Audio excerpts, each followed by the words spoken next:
Thank you for joining us on This Is Exclusive. Ladies and gentlemen, on the 7 p.m. show tonight on This Is Exclusive, we come to you with three exclusive stories. And all three of them are significant. We have the Air India crash report details for the first time since the crash in June. We have the details of the report, the crux, the reason why the plane crashed in Ahmedabad is with us on the show this evening. And then we're getting you the details of the Conversion Baba, the Changur Conversion Baba, the biggest talking point, a man who received funds from the Middle East and used it to convert the poorest of the poor. We are exposing him on the show tonight. Here are the headlines.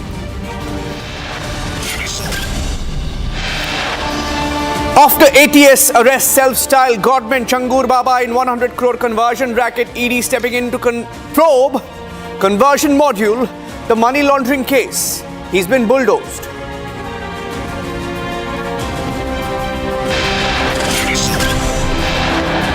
Details of the AI 171 crash report with Republic TV on the show tonight. Sources say engine failure, internal system failure, system mechanical failure blamed for the crash.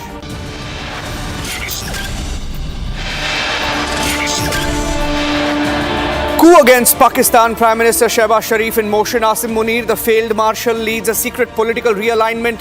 Talks to Shehbaz Sharif's rival through an intermediary. Details on Republic.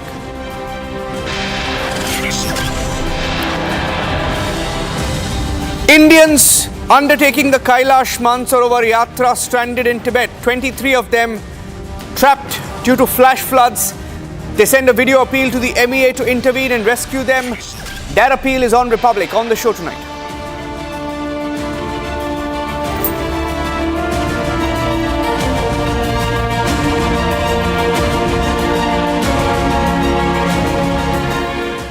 And we have some big breaking news coming in on This Is Exclusive this evening. Republic has accessed details of the crash report of Air India 171, AI 171, the plane that crashed in Ahmedabad. Tonight, the details of why the plane went down, the sequence of events with Republic TV, from an engine that couldn't handle the fuel, couldn't take in the fuel, to internal systems that failed, sources saying that this was not an ordinary malfunction.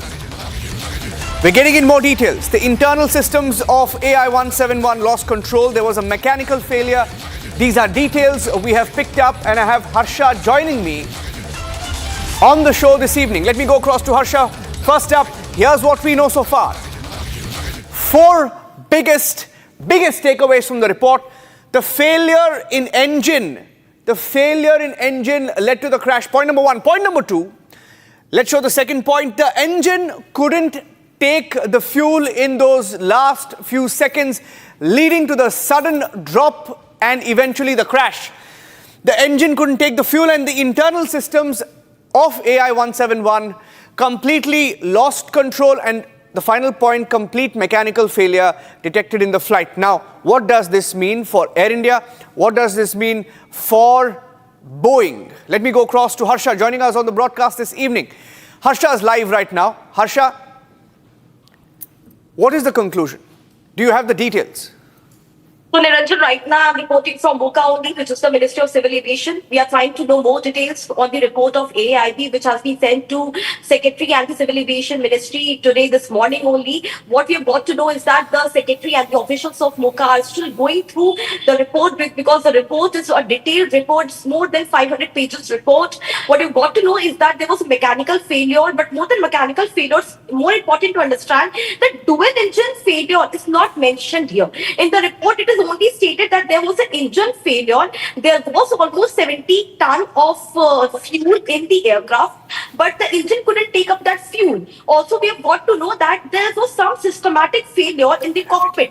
There was a system failure failure which has been told to us right now, these are 3 to 4 points of the preliminary findings of the AIP investigation which we have got to know today. And Niranjan, one more update is that the DG of AIP today visited MOCA, Ministry of Civil Aviation. He himself had a one-on-one meeting with the Secretary of Aviation, and this is because because AIP officials till now were in Ahmedabad. They came back to Ahmedabad today morning only, and they were here for 2 to 3 hours. That means some important and concrete thing is mentioned in the investigation of the AIP in the AI-171 crash. And we have got to know that in another 2 to 3 hours, when the report will completely be read by the authorities, we can have some more light and more information about the detailed thing, that whether it was the systematic failure, was there some issue with the Boeing 787, because still now anything regarding Boeing, the officials are tight-lipped. Our sources are not confirming us that whether there was issue with this Boeing Dreamliner or there was some issue in the Air India, there was technical snag which was not fixed. These two things we are trying to know more from our sources. We'll get to know soon once the report is thoroughly read by the Secretary. Back to you. Okay, once more, the details of the report that I have accessed. Harsha is at the Ministry of Civil Aviation right now. Quickly, 4 points. Harsha, if I can show those points, stay with me. Was it an engine failure? Now, these are the details of the report that I want to put out on the screen for our viewers right now. There are 4 points that we have. These are the 4 headlines, the 4 critical points of what happened in those last few minutes. Failure in engine led to the crash. One of the findings of the report that has been submitted to the Ministry of Civil Aviation. Point number 2. Let's show the second point. The engine couldn't take the fuel in those last few seconds immediately after takeoff. Point number 3. Internal systems lost control on board AI-171. And the final point in the report that we have accessed through our sources, there was a complete mechanical failure of systems. These are some of the details of the report submitted by the AAI Bureau to the Civil Aviation Ministry. Now, what does this mean for Air India? What does this mean for Boeing? Now, we don't know whether that means it's a clean sheet to Air India or whether Air India is in the dock for the maintenance of these planes. We'll have to wait and watch for what happens on that one. Harsha, thank you for joining us with those inputs. Moving on to the second story, that of Changur Baba. Uttar Pradesh's Balrampur witnessed bulldozer action today. And this man, his name is Changur Baba. He's known as Changur Baba. He pretends to be a Godman, a man of God, happens to be a fraud who's converted the poorest of the poor, honey trapped them, even minors included, used minors to honey trap in some cases, had agents paid them from 8 lakhs to 15 lakhs to 20 lakhs based on the caste of the person who was converted. And this racket went on for several months and years. The inside story is that he targeted people of certain castes to convert them. And based on the caste, there was a rate card that was set. Here's the story of how he was bulldozed today, how his racket was bulldozed today. And then we have exclusive details. UP police joining us live on the show tonight. Bulldozers thundered through Balrampur in UP today, tearing down the heart of a sprawling conversion den. No structure spared, no mercy shown. What was once the epicenter of a sinister network has now been reduced to dust. From an illegal conversion hub to a heap of rubble, this is the Yogi government's zero tolerance in motion. This is a crackdown that stunned Balrampur. The UP administration brought down every illegal structure linked to Jalaluddin alias Changur Baba. He is the alleged mastermind behind a large-scale religious conversion racket. यहाँ पर जो कार्रवाई हो रही है वो पहले कागजों की जांच हुई है, नोटिस दिया गया है, उसके बाद जवाब न मिलने पे प्रक्रिया पूरी करने के बाद यह कार्रवाई जारी है। तो कोई ये कहे कि यहाँ जबरदस्ती काम हो रहा है, ऐसा नहीं है। इसके पीछे पूरे उतरौला के लोग सड़कों पे उतरे थे। उतरौला से कई शिकायतें गई थी कि छांगुर पीर बाबा ने अपना नेटवर्क अवैध रूप से यहाँ खड़ा किया हुआ है। Acting on a non-bailable warrant and a 50,000 rupees reward on his head, the anti-terrorism squad arrested Jalaluddin and his close aide Neetu alias Nasreen. Both have now been remanded and sent to Lucknow district jail. According to the Uttar Pradesh police, Jalaluddin and his gang specifically targeted the vulnerable. Changur बाबा यहाँ पर लोगों को अरबी भाषा की पढ़ाई कराता था उन मदरसों में। वहाँ पर उर्दू भी नहीं पढ़ाई जाती थी, हिंदी भी नहीं पढ़ाई जाती थी, सीधा सीधा मजहबी उनको शिक्षा दी जाती थी। साथ ही उन मस्जिदों में भी वह धर्मांतरण का काम करता था। Poor laborers, widows and members of weaker sections were their key targets. Victims were lured with financial aid, marriage promises and threatened into conversion.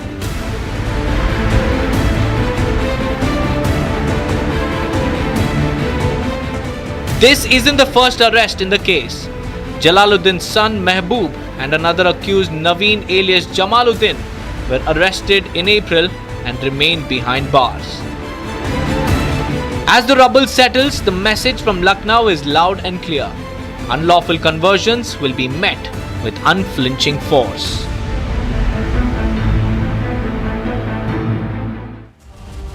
And we've accessed details of Changur alias Conversion Baba, Changur Conversion Baba's rate card to convert the poorest of the poor.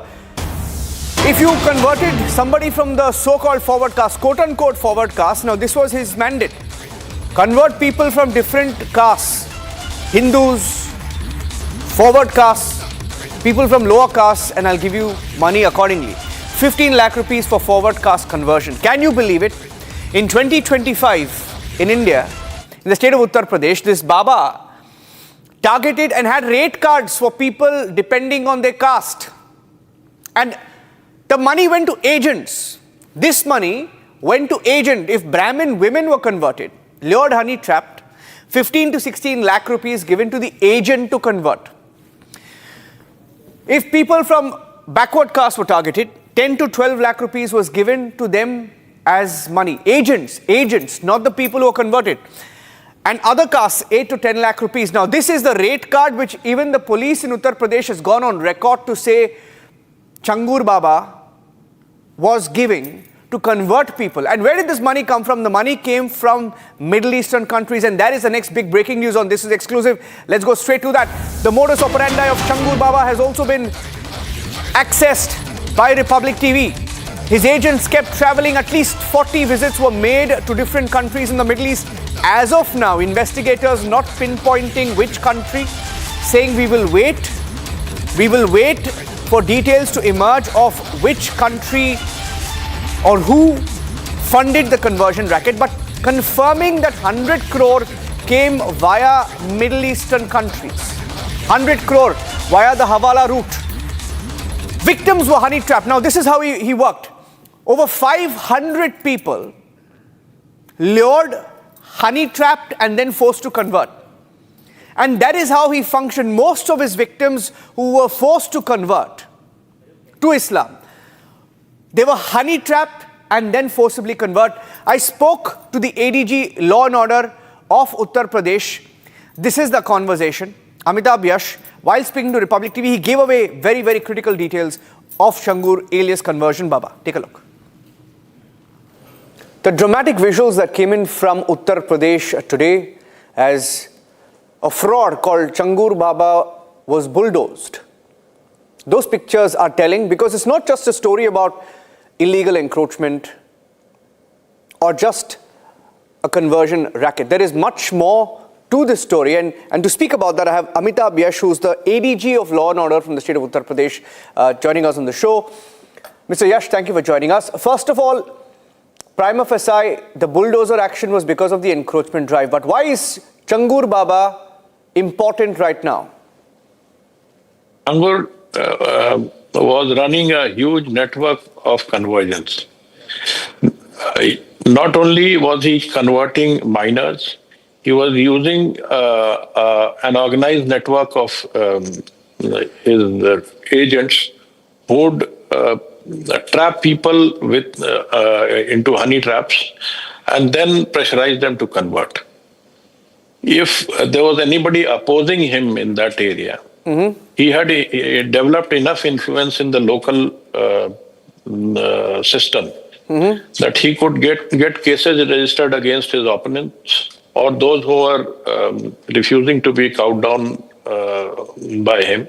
And then not only did he use convert people, he used the converted the clients into for further conversion. So it was more like a multi-level marketing system. He was giving his agents a grand amount, which ranged from 8 lakhs to 16 lakh rupees per conversion.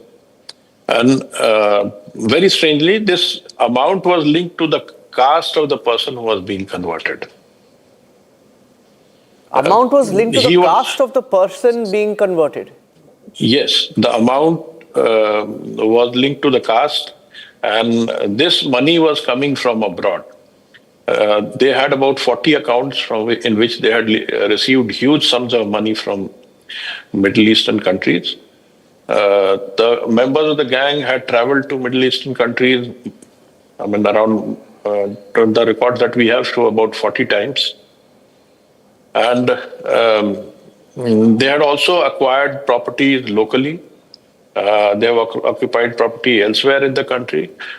And apart from the investigations that we are carrying out right now into his properties, we found that a lot of government land has also been encroached upon by this group. Which were the countries that primarily funded him? Do you have details of it? Yes, they were. The money was coming from Middle East countries. We cannot say that these countries were funding him. Just that these, I'm sure that these routes are being used so that Indian agencies will not be able to get hold of whoever is behind the racket. And but we are investigating all aspects, and we are carrying out a deep investigation. Even if their links are abroad, we will be able to find them. Okay. Now, you said something. You said that it was linked to the caste. The money that was given out by his agents and to his agents were linked to the person who was being converted, the caste of the person being converted, right? Now, prima facie, do you see or are you suspecting a role of more groups, political parties, perhaps to this conversion racket? I would not hazard a guess, but the network is pan-India, and the funding is from abroad. And the property that we have found that have been acquired, about 16 crore worth in Pune, that has been traced. Local, large number of properties have been acquired locally, and I'm sure that the investigation will bring in some other properties which we have been told but we have not yet been able to trace in surrounding districts. Did he have any presence in Maharashtra as well? Because you mentioned Pune, I'm asking you, did he have any presence in Maharashtra? Did he operate in Maharashtra?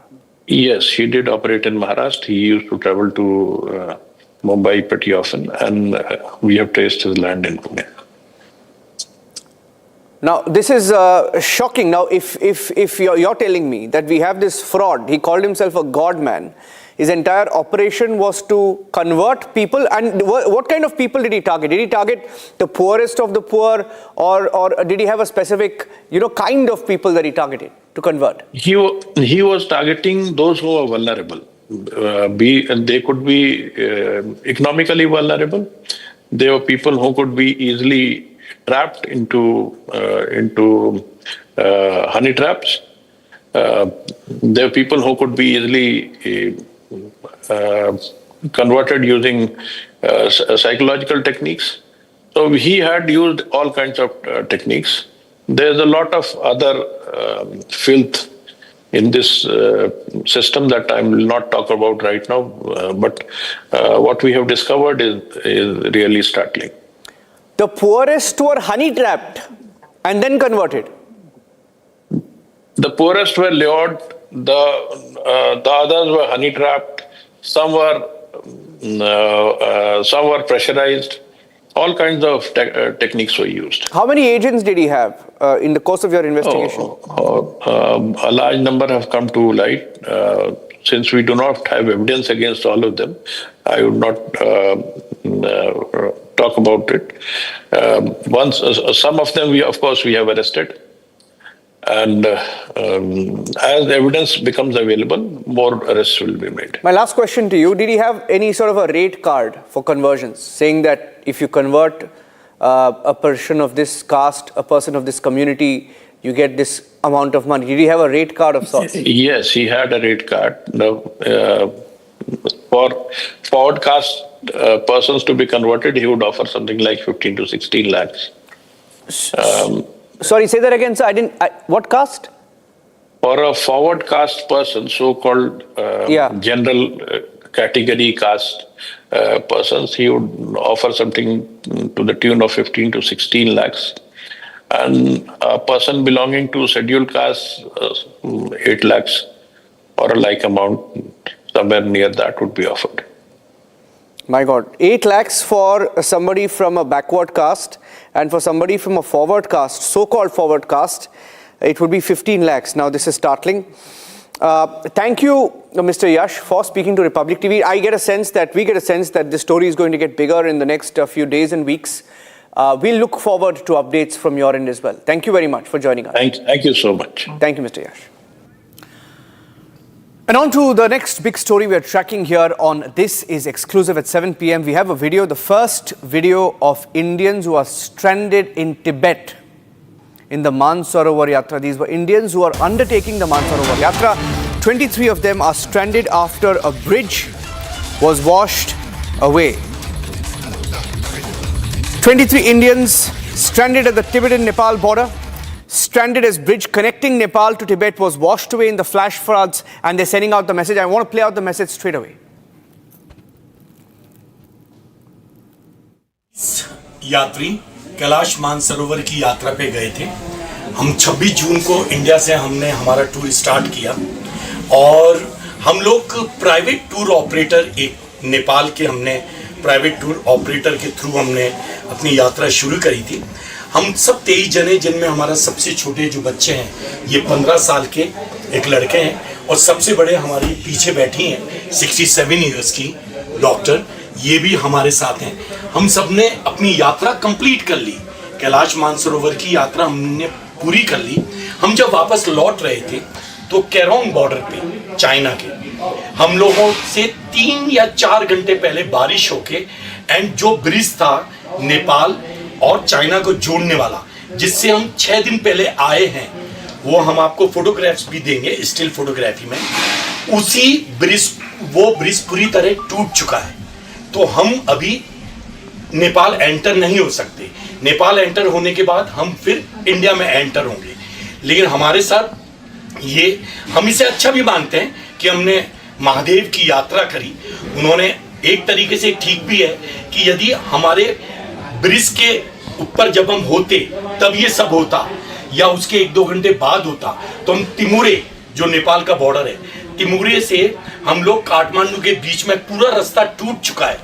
कई नेपाली नागरिकों की जान गई है। तो हम अपने आप को एक तरीके से लकी भी मानते हैं और हमारी चाइनीज गवर्नमेंट भी हेल्प कर रही है, नेपाली गवर्नमेंट भी हेल्प कर रही है, इंडिया एमएससी भी जो चाइना में है हमारी हेल्प कर रही है। लेकिन हम ये चाहते हैं कि आपके माध्यम से हमारा ये थोड़ा एस्केलेरेट हो हमारा इशू, और हम जल्दी से जल्दी अपनी वतन वापसी करें, क्योंकि हमें प्रॉब्लम कुछ नहीं है यहाँ, लेकिन हम अपने वतन से बहुत दूर हैं। तो हम ये चाहते हैं हम जल्द से जल्द इंडिया गवर्नमेंट हमारी हेल्प करे, जो कर रही है। लेकिन चूंकि हम प्राइवेट टूर ऑपरेटर के थ्रू आए तो थोड़ी सी मदद में कमी है। हम आपके माध्यम से हाथ जोड़ के कहना चाहेंगे सबसे कि प्लीज हमारी मदद करें और वतन वापसी में जल्द से जल्द कुछ ना कुछ भारतीय सरकार हमारी मदद करे। हर हर Mahadev. Okay, so that's a story we're going to be tracking very closely. All the pilgrims who just reached out through Republic, they spoke to the government of India through Republic, saying that they are presently in a hotel in Girong County in Tibet. I'm repeating that, Girong County in Tibet, appealing to the MEA to help them move out of Tibet, saying that they don't have anything really going wrong for them, but they would be assured if the government reaches out and ensures that they return home at the earliest. We will continue to follow up on that story. Thanks for watching.